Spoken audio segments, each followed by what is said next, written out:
ஆகமம் புதிய ஏற்பாடு 1 பேதுரு 3ஆம் அதிகாரம். மனைவியும் கணவரும்.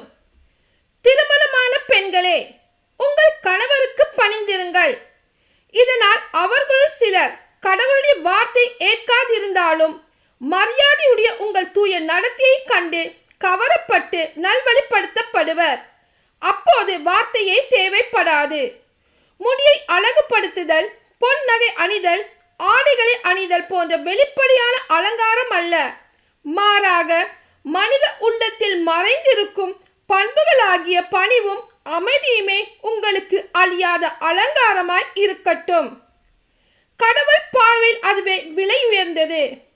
முற்காலத்தில் கடவுள் மேல் நம்பிக்கை கொண்டிருந்த தூய பெண்களும் இவ்வாறு தான் தங்களை அணி செய்து கொண்டார்கள். தங்கள் கணவருக்கு பணிந்திருந்தார்கள். அவ்வாறே சாரா ஆபிரகாமை தலைவர் என அழைத்து அவருக்கு கீழ்ப்படிந்திருந்தார். நீங்களும் நன்மை செய்து எவ்வகை அச்சுறுத்தலுக்கும் அஞ்சாதிருப்பீர்கள் என்றால் சாராவின் புதல்வியராய் இருப்பீர்கள். அவ்வாறே திருமணமான ஆண்களே, உங்கள் மனைவியர் வலு குறைந்தவர்கள் என்பதை நீங்கள் உணர்ந்து அவர்களோடு இணைந்து வாழுங்கள். வாழ்வு தரும் அருளும் உடன் உரிமையாளராய் இருப்பதால் அவர்களுக்கு மதிப்பு கொடுங்கள். அப்போது தான் நீங்கள் தடையின்றி இறைவேண்டல் செய்ய முடியும். நீதியின் பொருட்டு துன்புறுதல். இறுதியாக நீங்கள் எல்லாரும் ஒருமனப்பட்டிருங்கள். பிறரிடம் இரக்கமும் சகோதர அன்பும் பரிவுள்ளமும் மனத்தாழ்மையும் கொண்டிருங்கள். தீமைக்கு பதில் தீமை செய்யாதீர்கள்.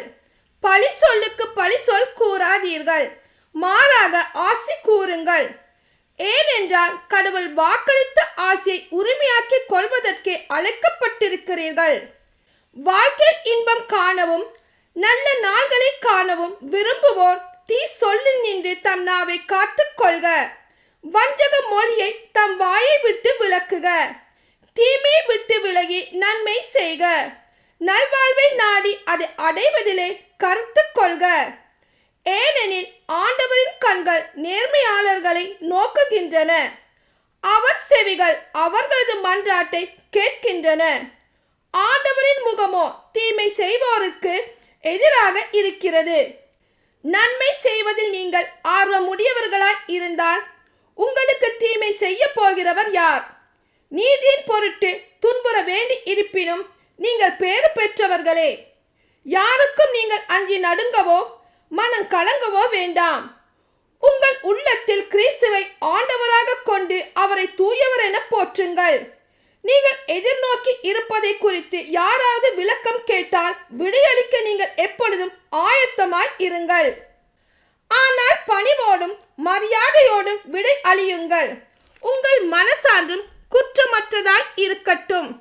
அப்பொழுது உங்கள் கிறிஸ்தவ நடத்தையை படிக்கிறவர்கள் உங்களை இழிவாக பேசியதை குறித்து வெட்கப்படுவார்கள். ஏனெனில் தீமை செய்து துன்புறுவதை விட கடவுளுக்கு திருவுளமானால் நன்மை செய்து துன்புறுவதே மேல்.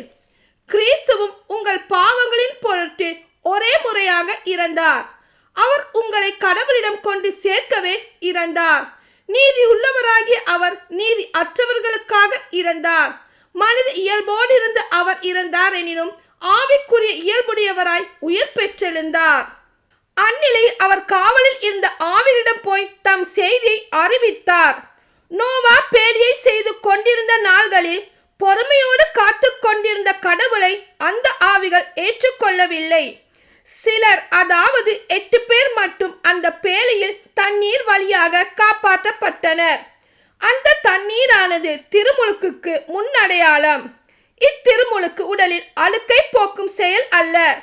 அது குற்றமற்ற மனசான்றுடன் கடவுளுக்கு தரும் வாக்குறுதியாகும். இது இயேசு கிறிஸ்துவின் உயிர்த்தெழுதல் வழியாக இப்பொழுது உங்களுக்கு மீட்பளிக்கிறது. அவர் வான தூதர்களையும் அதிகாரங்களையும் வல்லமையும் தமக்கு பணிய வைத்து விண்ணுலகில் சென்று கடவுளின் வலப்பக்கத்தில் இருக்கிறார். ஆமென்.